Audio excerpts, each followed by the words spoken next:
저와 여러분이 복음의 진심일 때 그 복음이 나 혼자 아는 것에서 끝나지 않습니다. 난 예수 믿으니까 너무 좋아. 이걸로 끝나지 않는다는 얘기입니다. 이상하게 전하고 싶은 마음이 생긴다는 거예요. 기회만 되면, 상황만 되면, 분위기만 되면 어떻게든 그 틈을 끼집고 들어가서 말하고 싶은 이상한 그 욕구가 있습니다. 그리고 심지어 어디 가서 말을 못할지라도 예수 믿는 우리들이라든가 교회에 대해서 욕을 하는 사람이 있으면 기분이 이상하게 나쁘고 막 그런 걸 경험할 때가 있습니다. 그게 정상인 거예요. 우리가 복음에 진심 어린 마음을 갖고 있을 땐 그래서 나 혼자 아는 걸로 교회 다니는 것으로 끝나지 않아요. 사회적으로 보면 인간관계가 되게 확장성이 넓은 분들이 있습니다. 그래서 원래부터 친구가 적은 분들이 있지만 사회에 나가서 친구들이 많은 분들이 있습니다. 그런 분들 참 좋잖아요. 근데 그 많은 관계성들을 내가 한 번도 복음을 증거하는 대상으로 삼지 않거나 아니면 그런 하나님의 거룩한 부담감 없이 그냥 그저 그들을 만나고 그냥 나는 교회를 나오고 있다면 나는 복음의 진심일까 한번 그런 의심을 해볼 필요는 있습니다. 여러분, 제가 여러분하고 오래전에부터 나눴던 거 화장품 좋은 것만 써도 얘기한다 그랬잖아요. 인간의 얄팍한 이기심은, 질투심은 나만 좋은 것을 써야 된다는 생각이 없지 않아 있습니다. 그러나 복음의 진심일 때 그런 마음은 없습니다. 그런 맥락에서 이해할 때 저는 여러분의 남편과 여러분의 아내가 여러분의 자녀와 여러분의 부모님이 마지막 천국 환송 예배나 장례 예배를 드릴 때 하나님을 모르고 죽었다면 우리 다 직무유기자 아닌가. 특별히 1부 때도 말씀드렸지만 저는 하나님께서 자녀를 줬다라는 것은 다른 거 없다고 생각합니다. 부모가 다 거기서 거기거든요. 우리가 뭐 잘하면 얼마나 잘하겠어요. 눈 뜨고 보세요. 우리가 잘하면 얼마나 잘하겠냐고요. 내 자녀를 허락했다는 건 뭔지 아십니까? 평생 양육할 대상을 준 겁니다. 그러면 난 자녀가 없으니까 양육에 책임이 없구나. 그건 다른 사람 양육하라고 아직 없는 거예요.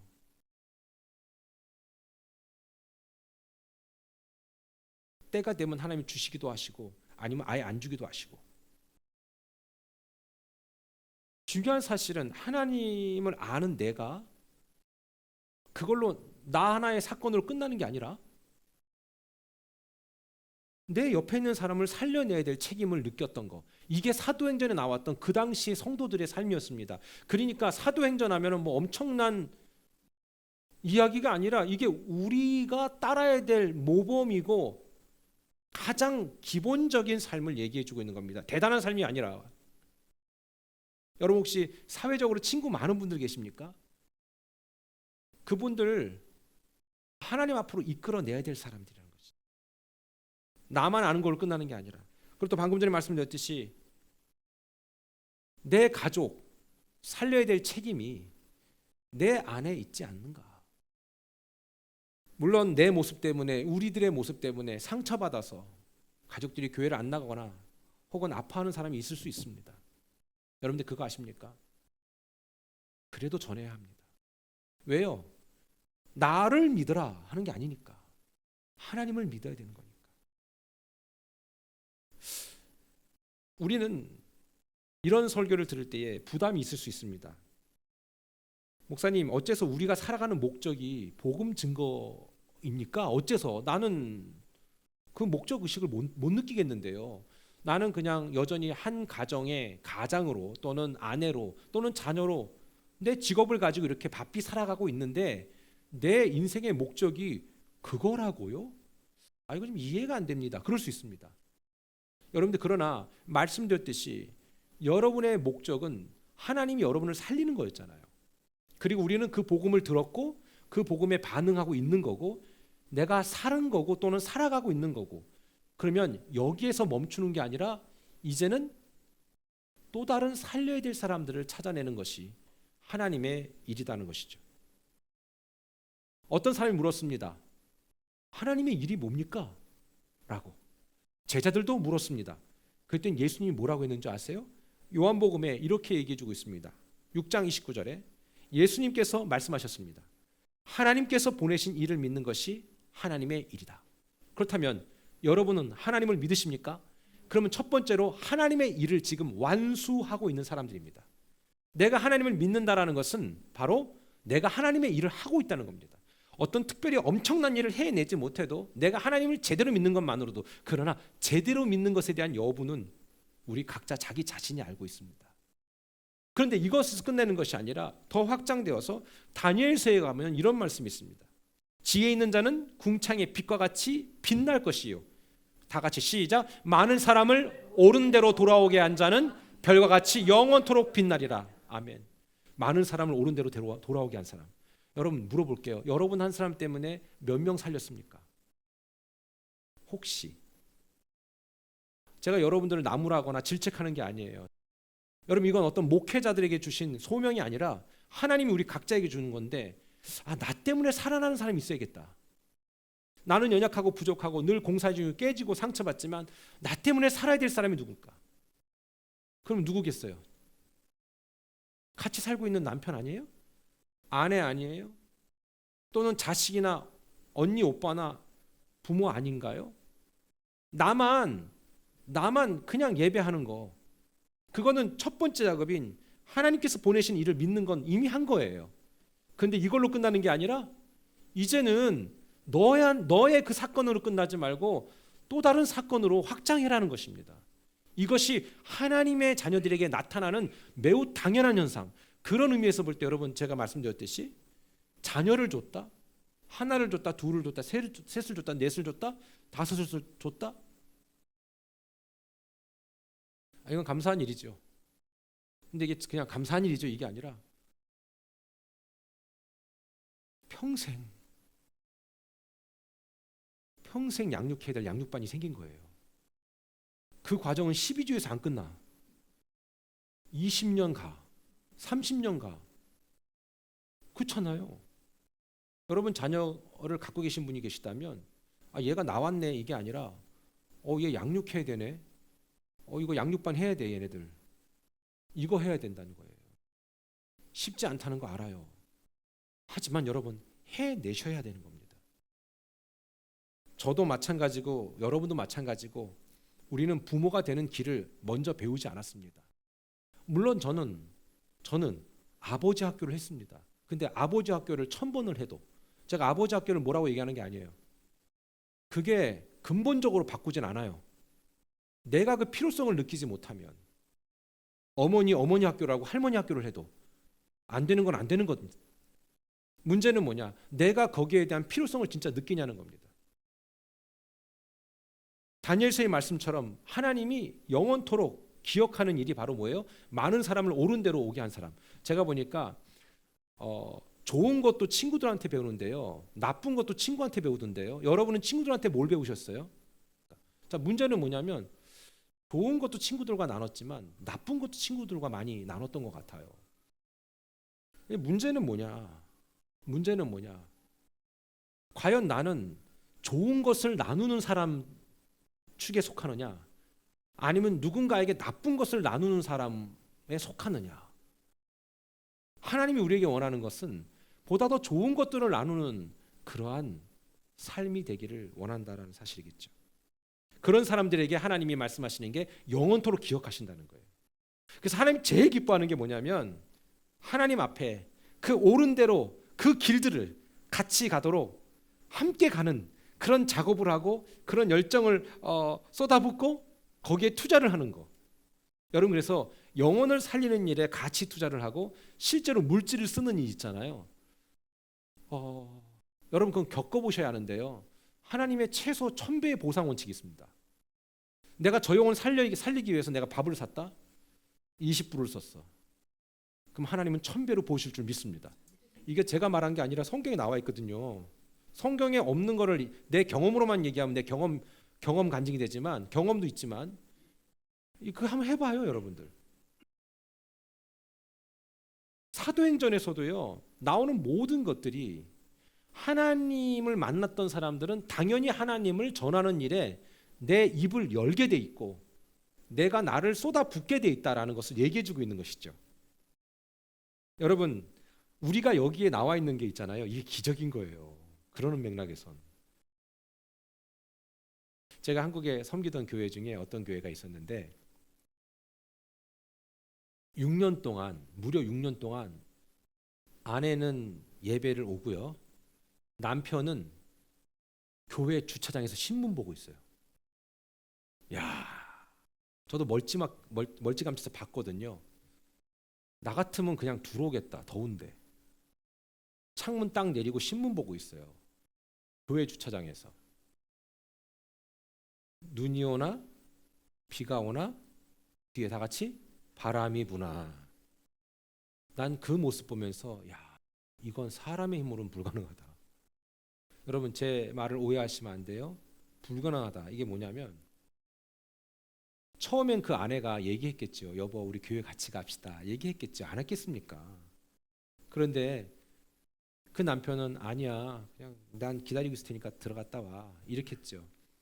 그러면 아마 또 민망하니까 다음 주는 말 못하고 한 석 주 지난 다음에 당신 여기 이러고 있지 말고 그냥 들어가지. 더군다나 교회에서 지금 새 가족 무슨 잔치하는데 그냥 잠깐만 들어갔다 가자.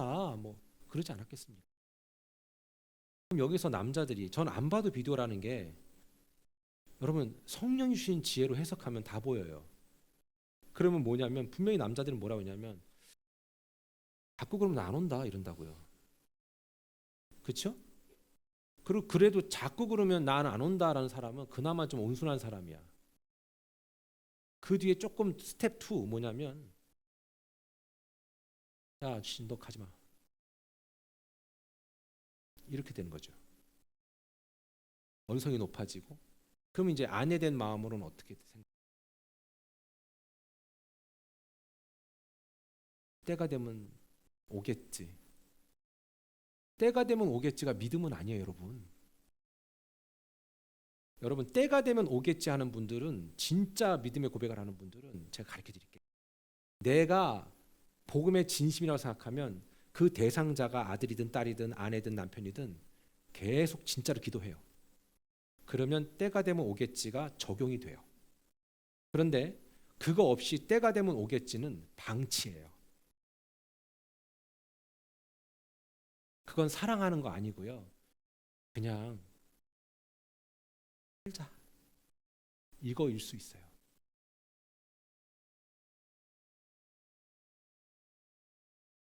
자녀도 마찬가지입니다.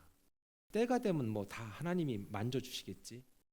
그런데 자녀를 위해서 기도 안 해. 시간을 정해놓고도 안 해. 뭐 때가 되면 하나님이 다 이루시겠지. 그런데 안 해. 그거는 믿음이 아니에요. 그거는 방관, 방치.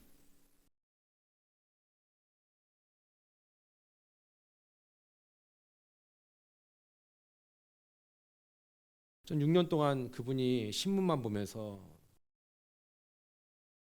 저는 뭐 1부나 2부 때 이렇게 쭉 지나가다가 그분을 이렇게 주차장에서 뵈면서 야, 저분도 대단하다. 근데 저 아내도 대단하다. 여기서 대단하다라는 것은 그렇게 긍정적인 표현은 아닙니다. 그리고 또 하나, 저 아내가 되게 힘들겠다. 힘들까? 여러분, 남자들이 보통 어때요? 당신 갔다 와. 난 여기서 한석봉처럼 그렇게 얘기해요. 나 신문 보고 있을게. 그리고 뭐 한두 번 얘기하면 좋게 대답해요. 눈을 위아래로 막 그냥. 근데 그분은 그런 성격은 아니었거든요. 그런데 안 들어와요. 이게 뭐가 그 사람을 그렇게 붙들고 있을까? 성경에 보면 많은 사람에게 붙었던 더러운 귀신이라고 얘기하고 있습니다. 그냥 들어오면 되잖아요. 더워 죽겠는데 와서 시원한 에어컨 맞으면서 그냥 딱 1시간 앉아 있으면 되잖아요. 또는 찬양하는 시간 좀 빼고 설교만 살짝 듣고 나가든지 30분이면 되는데 그게 안 되는 거예요. 왜 그럴까? 그게 왜 이렇게 안 될까? 유튜브는 두세 시간 보는데 왜 그게 안 될까? 영적인 거예요. 그런 맥락에서 이해할 때 여러분들이 여기 앉아 계시는 것, 이건 기적이라는 거예요, 진짜. 저 주차장에서 계셔야 될 분들이 들어와 계신 거예요, 지금. 옆에 얼굴 보세요. 당신은 가장 복된 분입니다. 시작. 당신은 가장 복된 분들입니다. 예, 그럼요. 이게 기적이라는 사실이에요, 기적. 그냥 당연하다 생각하지 마셔요. 여러분들이 생각이 없는 분들이 아닌데 다들 배울 만큼 배우고 누릴 만큼 누릴 분들이 여기 앉아서 예배를 한다? 내가 말씀을 듣고 있다? 그리고 내가 믿음으로 전인적으로 내가 그것을 수긍하고 받아들이고 아멘한다? 이게 기적 아니면은 이거 난 불가능한 일이라고 생각합니다. 저는 그래서 예배 때 은혜를 못 받는 상황이 연출되는 게 너무 저는 싫습니다. 저는 그러나 오늘 우리가 여기 이렇게 나와 있는 건 여러분 나와주셔서 감사합니다라는 표현은 절대 안 합니다. 왜요? 우린 각자 여러분의 믿음으로 사는 거지. 제가 대신 먹여 드릴 수도 없어요. 그냥 그저 저는 최선을 다해서 이 말씀을 통해 여러분에게 주시는 메시지를 정확하게 전달되도록 하는 그 의지적인 노력이 필요한 것뿐이죠. 여러분들이 받아들이는 것은 여러분들의 또 필요가 있어야 되는 거예요. 여러분 생각해 보세요. 예수님의 12제자 중에 유다라는 사람이 있잖아요. 이 목사의 제자 중에 유다가 나온 것은 얼마든지 가능한 일입니다. 내가 유다가 될 수도 있는데. 그런데 예수님의 제자 중에 유다가 있었다. 가롯이라는 동네에 유다라는 사람이 있었다. 여러분 퀸즈의 유다가 되면 큰일 납니다. 그러면 예수님과 함께 있어도 유다가 나오는데 우리가 함께 예배하면서 우리 가운데 유다가 없겠습니까? 전 없다고 보지 않습니다. 그게 여러분이 될 수도 있고 제가 될 수도 있지 않을까요?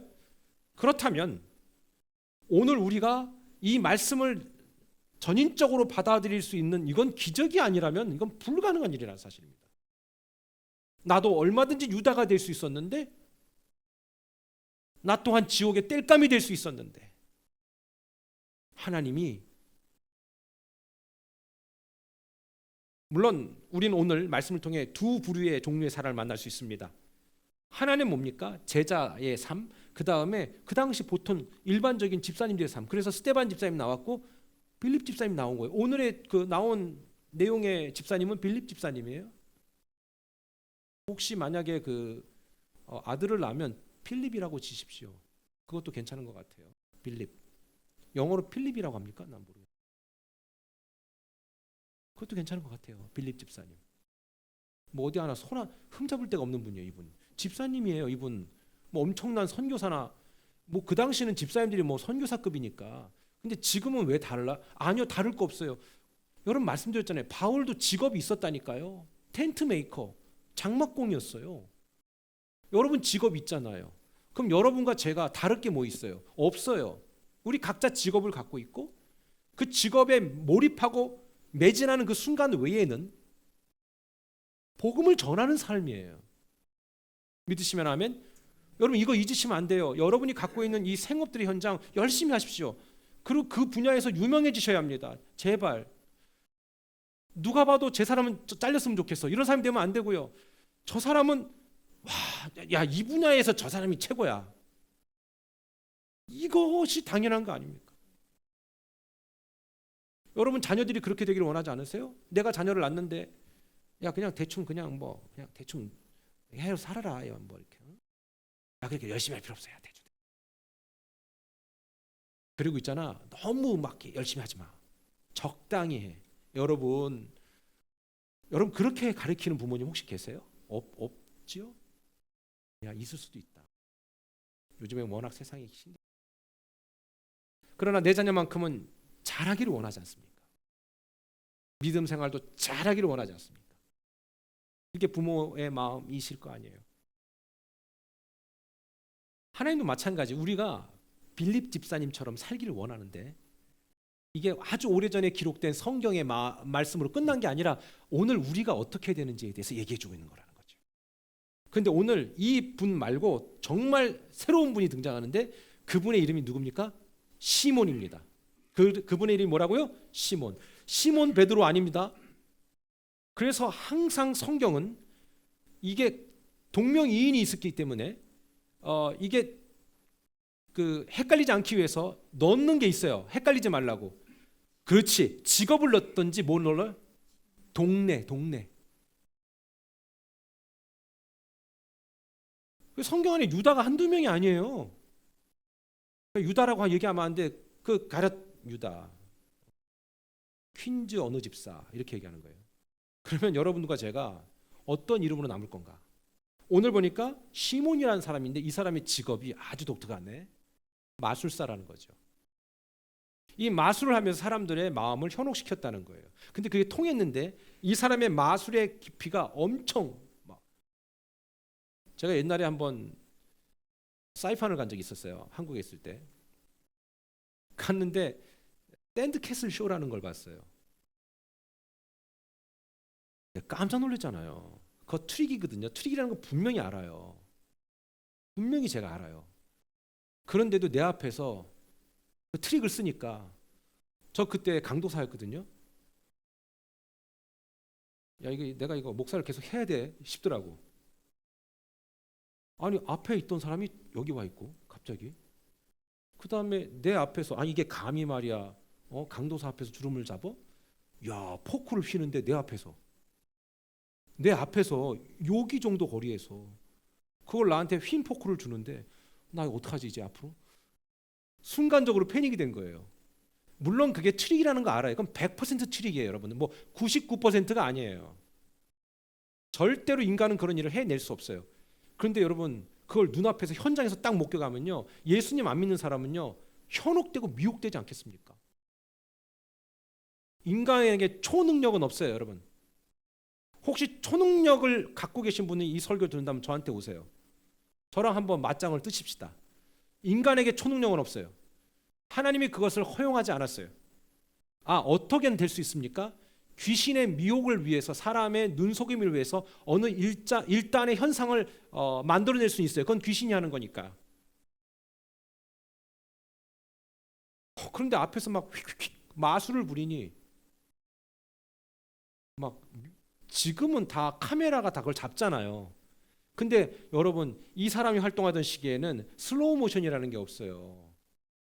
그러니 얼마나 손기술이 좀 빠르면은 사람들이 심지어 이 시몬이라는 사람한테 그 사람은 지극히 높은 하나님과 같다라고 얘기까지 했겠습니까? 사도행전 8장 10절 이렇게 얘기합니다.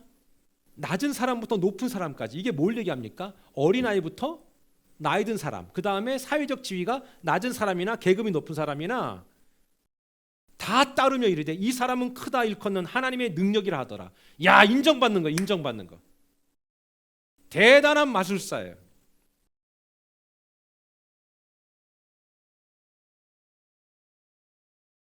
그런데 이런 사람이 어디에 반한 거예요 지금? 집사님한테 반한 거예요. 야, 저 사람은 뭐냐? 내가 갖고 있는 스킬하고는 좀 다르네? 저건 뭔 스킬이래? 세상에 저 사람이 막 뭐라고 이렇게 막 얘기하니까 사람들이 눈빛이 바뀌네? 그리고 옛날에 잘못했던 걸 막 다 얘기하네? 그리고 어머나 지난번까지 걷지도 못했는데 막 일어나네? 저건 무슨 마술이지? 야 저거 돈 좀 되겠다 이렇게 생각한 거예요. 여러분 교회를 다닌다고 다 신앙을 가든 하나님의 자녀라고 생각하면 큰일 납니다. 많은 경우 요와 비슷한 이유로 교회를 다닐 수도 있다는 것이죠. 이게 무슨 말이냐면은 내가 교회를 다니는 이유가 그냥 마음의 평안을 위해서, 그 다음에 사람들을 보기에 좀 안정적으로 보여서, 그 다음에 나의 대인 관계 확장을 위해서, 또는 뭐예요? 그리고 좀 내가 교회를 다니면 뭔가 좀 뭐랄까 뭔가 잘 풀릴 것 같아. 마술사 시몬은 자기가 갖고 있는 마술의 기술보다 더 월등하다 생각해서 그것을 따르기로 결심한 거예요. 그러니까 이거는 하나님을 전인적으로 만난 게 아니지요. 지금 그러한 신앙이 너무 많습니다. 어떤 목적이 있는 거죠. 교회를 다니는 이유가 다양할 수 있겠지만 문제는 뭐냐면 그 이유가 변하지 않는 거예요. 극단적인 예이지만 그래서 말씀드렸듯이 교회에서 뭔가 장사하는 사람들, 그 다음에 심지어는 사기치는 사람들, 결코 은혜를 받을 수 없는 이유가 바로 거기 있는 겁니다. 여러분, 제가 말씀드렸지만 절대 그런 사람들 때문에 상처받지 마세요. 어떻게 교회 집사님이, 장로님이 그럴 수 있어? 제가 답을 드렸잖아요. 교회 집사님이, 장로님이 그럴 수 있는 게 아니라 그런 분이 집사도 되고 장로가 된 거예요. 그게 뭐 교회가 그렇게 만들어낸 게 아니에요. 우리도 마찬가지 아닙니까? 우리가 무너지고 깨지고 상처받는다면 교회가, 복음이 우리를 그렇게 깨지고 망친 게 아니잖아요. 나의 선택이고 내가 잘못한 거잖아요. 그래서 이 설교를 듣고 계신 여러분이나 혹 누구라도 우린 절대 핑계할 수가 없어요. 난 누구 때문에 교회 안 나가. 아닙니다. 그건 절대 있을 수 없어요. 그냥 자기가 나가고 싶지 않은 거지.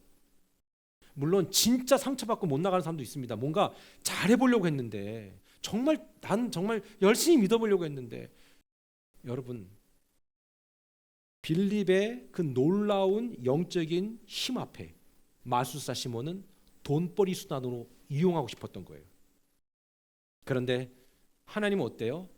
그거를 그냥 두지 않지요. 시몬 자체가 정상적인 방법으로 살아온 사람이 아니었어요. 여러분, 내가 예수님을 믿는다, 복음을 받아들였다는 건 매우 중요한 사실인데 여기에 중요한 원리가 하나 있습니다. 옛날의 나를 비우지 않으면 그 갭이 없기 때문에 복음이 안 들어와요. 이거를 되게 물리적인 법칙으로만 이해시켜서 죄송한데 이해를 돕자면 그런 거예요. 옛날의 나를 비우지 않으면 주님이 들어올 틈이 없는 거예요. 그러니까 대부분의 사람들이 어떻게 교회를 다니냐면, 교회를 다니는 거는 좋아. 그러나 나는 안 포기해. 그러니까 교회는 가. 그러니까 해결이 안 되는 거예요. 뭔가 지금 항상 찜찜한 거죠. 마술사 시몬이 그랬던 사람이었습니다. 소위 성령의 역사를 자기 영업의 도구로 삼고 싶었던 것이죠. 그래서 이분이 어디까지 가는지 아세요? 여러분, 정말 우리 조심해야 됩니다. 이분이 어디까지 가냐면, 그런 이유 때문에 사도행전 8장 13절 한번 볼게요. 시작.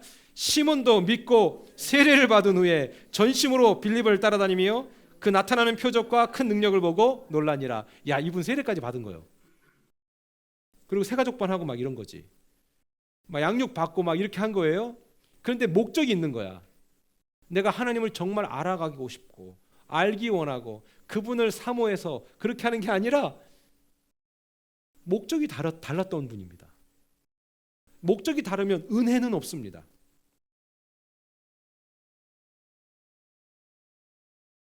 그래서 교회 공동체에 다른 목적으로 앉아 있을 때는 절대로 복음이 그 사람에게 진심이 통하지 않습니다. 오늘날에도 이처럼 시몬과 같은 분들 엄청나게 많이 있을 수 있습니다. 이 시몬이 진심이 다 드러나게 되는데, 여러분, 사람은요 이렇게 어때요? 이렇게 오래 살게 되면 알지 않아요? 모르세요?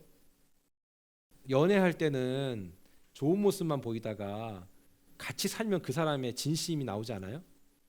그럴 것 같은데 어때요, 집사님? 나오죠? 제가 어때요, 집사님이라고 얘기한 건 누구를 얘기하는 게 아니라 모든 집사님을 얘기하는 거죠. 같이 살다 보면, 야, 이게 우리 어릴 때의 그런 단어를 썼는데 난 아직까지 그 단어가 무슨 뜻인지는 알지만 그게 어떤 미닝인지는 알지만 그게 뭔지 몰라요. 여러분도 혹시 들어봤나요? 그 약간 슬랭인데 뺑기, 무슨 뜻인지 몰라. 뺑기라고 하는데 이게 어느 나라 말인지 난 모르겠어. 그래서 이제 이렇게 살다 보면 이게 나오잖아요. 저 사람이 나를 만날 때 얼마나 부드러운 척했던 사람인지, 아니면 거친 사람이었는데 감춰졌는지, 아니면 반대로 저 사람 별로였던 것 같았는데 결혼하니까 와, 진국이구나. 여러분의 남편이나 아내들처럼 그런 거를 느끼실 수 있지 않겠습니까? 시간이 지나면 그 사람의 진실임을 알잖아요. 그렇죠? 시간 앞에 장사 없어요. 그런데 이 마술사 시몬도 시간이 지나니까 자기가 나오는 거지 이제. 왜 세례까지 받고 왜 빌립 집사님을 따라다녔는지에 대한 진심이 이제 나오는 거예요. 전 여러분과 제가 시간이 갈수록 더욱더 성숙해지고 우리 연약하고 부족하지만 하나님 앞에 평생 공사 중인 우리들이 아름다운 모습 많이 보이는 노력하는 그런 복된 삶이 되기를 축원합니다. 사람은 다 거기서 거기거든요. 근데 이 시몬이 오늘 18절로 19절 이렇게 얘기합니다. 한번 같이 읽어볼까요? 시작. 시몬이 사도들의 안수로 성령 받는 것을 보고 돈을 들여, 어머 세상에 돈을 줘. 돈을, 와, 이 인간 대단한, 이거 진짜 완전 이 간이 부은 거죠. 안수하는데 와, 뭐 인간 이상한 어떤 액션이 취해지는 거예요. 막, 야, 저 새로운 기법이다. 저건 내가 사야 돼. 돈 주고라도 사야 돼. 그러니까 이 사람이 되게 열정은 있었던 것 같아. 근데 이게 열정이 이상하게 표출이 된 거죠. 성령 받는 그 현상을 야, 이건 기술로 생각한 거예요. 소위 오늘날에 예수님 믿고 변화되는 그 모습들이 야, 내가 뭔가 기술을 습득해서 저렇게 해낼 수 있겠다고 생각한 거지요. 여러분, 여러분의 남편에게 아내에게 안 되는 이유가 뭔지 아십니까? 기술로 들어가서 그래. 기술로 접근하시는 게 아니에요. 기술로 하는 게 아니라고. 별로 기술도 좋지 않잖아 우리가. 성령의 능력으로 하는 거지 기술로 하지 마세요. 근데 이 마술사 시몬은 기술 들어갔거든. 그래갖고 그 기술을 돈으로 살려고 제자들에게 돈을 준 거예요. 황당하죠. 이게 뭐야 얘, 이거 아니겠습니까? 뒤에 볼게요. 시작. 이르되 이 권능을 내게도 주어 누구든지 내가 안수하는 사람은 성령을 받게 하여 주소서. 이 사람은 성령 받는 것도 모르는 거예요. 하나의 현상으로만 이해한 거죠. 여러분, 예수님 믿고 우리가 변화되어지는 이 모든 모습들, 여전히 변화되어야 될 것들이 너무 많은데 저도요, 이게 기술로 가능한 게 아닙니다. 여러분이 어떤 분들이라고 주일날 나와서 예배하겠어요? 제가 보니까 저희 성도님들 중에 정말 멋진 분들이 많이 생겨나는 것 같아서 너무 감사한 게 하나님 앞에, 이분은 주일마다 놀러 가는 사람이었거든요. 그런데 이제는 주일 전에 어떻게든 돌아오려고 애쓴다라는 거. 여러분도 나이가 있는데 제가 억지로 강요한다고 그게 가능하신 분들입니까? 아니거든요. 이거 여러분 자발적으로 하는 거잖아요. 뭐 우리 이런 얘기 하잖아요. 하나님의 은혜로 한 겁니다. 하나님의 은혜로 한 거지요. 그러나 여러분, 하나님의 은혜는 쏟아 부어진 은혜고 그 선택은 여러분이 하는 거잖아요. 여러분이 한 거예요, 선택을. 여러분 칭찬받아 마땅한 분들이에요. 그런 면에 있어서 정말로. 옆 사람한테 얘기하세요. 당신은 칭찬받아 마땅해요. 시작. 당신은 칭찬받아 마땅해요. 그럼요. 우리 예전에는 다 그런 거 없었잖아요. 그런 개념 없었잖아요. 그냥 뭐 놀자. 그럼 놀고, 먹자. 그럼 먹고, 뭐 그런 거 아니겠습니까? 우리 삶이 옛날에 그러지 않았습니까? 아직도 그러고 계시다면 난 모르겠고요. 중요한 건, 그런데 이게 목사의 말로 그 어떤 언어적 기술로 사람을 바꿀 수 있겠냔 말이에요. 이거는 불가능합니다. 나는 불가능하다고 생각합니다. 어떻게 헌금을 해? 참 미쳤지? 이게 말로 안 되는 거거든요. 내가 받은 은혜를 아니까. 근데 이 사람은 잘못 거꾸로 알고 있던 거예요. 성령의 능력을 돈으로 살려고 했다는 거죠. 여러분, 제가 예수님 믿으면서 느끼는 게 있는데, 이게 내가 예수님 믿는다는 것이 이게 돈으로 환산이 안 되는구나, 이거 깨달은 거예요. 전 가끔 보면요, 여러분 보세요. 유튜브에 무슨 도사라고 나오는 사람들 있잖아. 도사.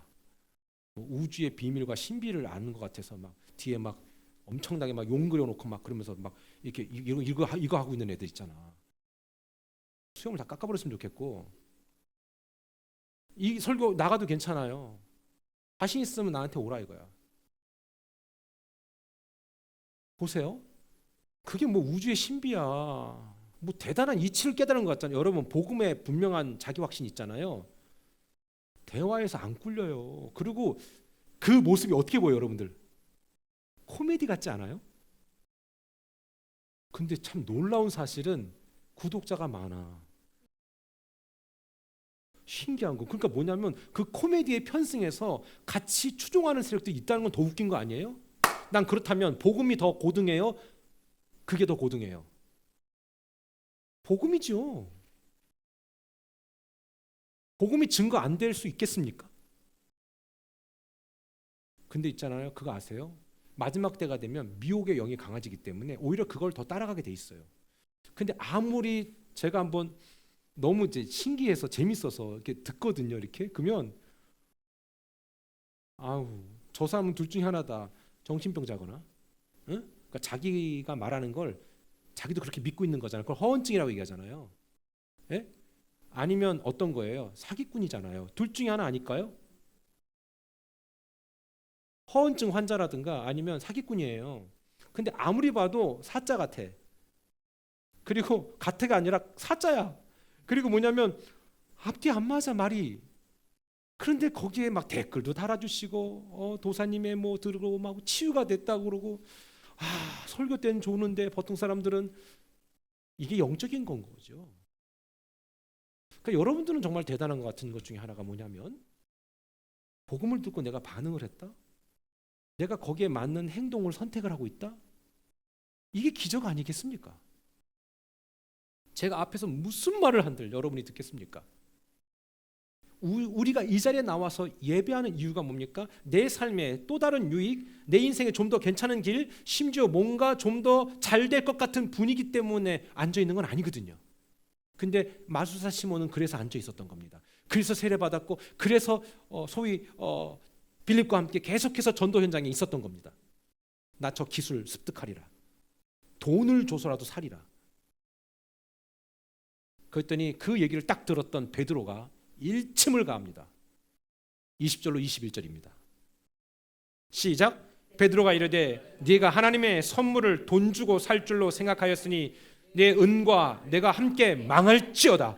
하나님 앞에서 내 마음이 바르지 못하니 이 도에는 내가 관계도 없고 분깃될 것도 없느니라. 야, 저주를 확 해버리는 거죠. 여러분 제가 보니까 복음이라는 건 극과 극인 것 같아요. 우리가 복음을 제대로 깨달으면 진짜 하나님의 은혜를 받아서 이 땅에 사는 시간뿐만 아니라 영원한 시간들 속에서 하나님께서 우리에게 주시는 분깃이 있고 은혜가 있지만 반대의 삶을 살 때는 망하고요. 그리고 하나님과 관계도 없고요. 분깃도 없어요. 저는 그렇기 때문에 우리 모두가 다 망할 일이 없고 또한 하나님과 관계가 깊고 그리고 분깃도 누리는 삶이 되기를 축원합니다. 하나님 우리에게 주신 포션이 있다는 겁니다. 그러나 이 사람은 이 마술사 시몬은 그 콩고물만 생각한 겁니다. 저는 우리가 선택하고 우리가 결정하고 우리가 믿어가는 그 모든 모습이 내가 뭔가 떨어질 게 있어서가 아니라 이미 내가 그 복음을 이해했기 때문에 오는 유익을 충분히 받았다라는 거. 그래서 자유하게 됐다라는 거. 그래서 누구처럼 돈 주고 부적을 내 빤싸에다 집어넣지 않아도 얼마든지 자유하며 살 수 있는 거. 그리고 누구처럼 뭐예요? 침대 밑에다 시카를 품어놓지 않아도 마음 편히 잘 수 있는 거. 이게 바로 하나님의 은혜가 아니면 뭐겠습니까? 안 그러면 사람은 미혹되어서 사람의 말이나 논리나 이론이나 학설에 미혹되어서 계속 그렇게 묶여 살 수밖에 없는 것입니다. 그러니까 여러분들 이런 설교를 좀 들어보셨을 거 아니에요. 저는 저와 여러분이 예수님 알고 있다는 것이 얼마나 큰 특혜라는 걸 아셔야 돼요. 너무 값진 거라는 걸 아셔야 되는 거예요. 여러분 최소한 어떤 마술사가 아니지 어떤 사이킥을 하는 사람이나 어떤 무당이 그 뒤에 그저 뭐가 있어? 이렇게 하면 여러분 어떻게 얘기할 거예요? 뭐가 있나? 이렇게 위축감을 느끼실 거예요? 여러분 이렇게 해야 되죠. 맞아요. 무당님이라 그래도 뭐라 그래야 돼? 댁내 뒤쪽에 귀신이 있네요. 그럼 돼요. 유튜브는 내 걸 인정하는 거잖아. 그런 거 얘기할 때마다 이상한 영혼이라 생각하고, 지금요 예수님 안 믿는 사람이 더 많아요. 여러분, 복음은요 진짜 아무한테나 허락된 게 아니에요. 우리가 이게 복음은 싸구려가 아니에요. 여러분이 지금 복음을 듣고 그 복음 안에 살려고 노력하고 은혜 받으니까, 내가 받은 하나님의 은혜를 생각할 때 교회된 내가 교회를 위해서 건강하게 이루어가기 위해서 내가 어떤 일을 해야 되지라는 것을 스스로 깨닫기 시작하는 거예요. 이건 누가 가르쳐서만 되는 게 아니라고. 이게 정말로 기적이라는 겁니다. 여러분 복된 분이라고 저는 생각합니다. 교회가 나이가 하루 한 살, 두 살 먹어갑니다. 이제 우리 교회가 또 한 살을 먹었습니다. 여러분을 뵐 때마다 복되다라는 생각을 합니다. 그리고 여러분이 계셨기 때문에 교회는 건강하게 나아갈 수 있고, 그리고 또 우리 모두가 다 영적인 의지력을 가지고 이 땅을 일구어 간다고 저는 믿습니다. 교회는 건물이 아니라 여러분이 교회입니다. 이게 진정한 에클레시아고, 그리고 그것을 초대교회 성도들은, 그 집사님들은 아주 상식적으로 알고 계셨던 것이 바로 사실입니다. 사람들은 하나님을 마음에 두기 싫어하기 때문에 하나님을 떠난 그 순간부터 영적으로 되게 공허합니다. 그래서 뭔가에 매진합니다. 그래서 말씀드렸듯이 지독한 취미생활, 지독한 운동, 지독한 뭔가에 몰입하는 거. 여러분, 예수님 안 믿는 사람들도 다 뭔가에 몰입해 있습니다. 뭔가에 쏟아붓고 있고요. 그분들도 거기에 시간을 투자하고 있고요. 거기에 물질을 투자하고 있고요. 거기에 자기의 열정을 다 투자하고 있습니다. 우리는 뭔가에 나를 쏟아붓지 않으면 안 되는 그 영적인 큰 구멍이 있다고 했습니다. 그러나 이것이 하나님으로부터 채워진다면, 그때는 그 공허함이 사라지는 겁니다. 공허함 때문에 그렇게들 사람들이 전화하면서 만나러 다니는 거예요. 외로워서 그렇게들 그러는 거예요. 내 삶의 복음이란 모든 근원적인 문제들을 해결해 주는 솔루션이잖아요. 내 생명을 보장받는 놀라운 축복이라는 것을 우리가 알잖아요.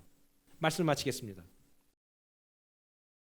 우리는 하나님 아버지와 어떤 관계인지를 제일 먼저 알아야 될 것이고, 그 관계를 확인하고 내가 그 하나님 닮아가며 그 하나님과 가까워지기 위해서 오늘도 이렇게 나와 예배하며, 그리고 나 혼자 사는 것으로 끝나지 아니하고 또 다른 사람을 살려내는 게, 그게 나를 건강하게 만들어가는 매우 중요한 솔루션이다 라고 생각하면 됩니다.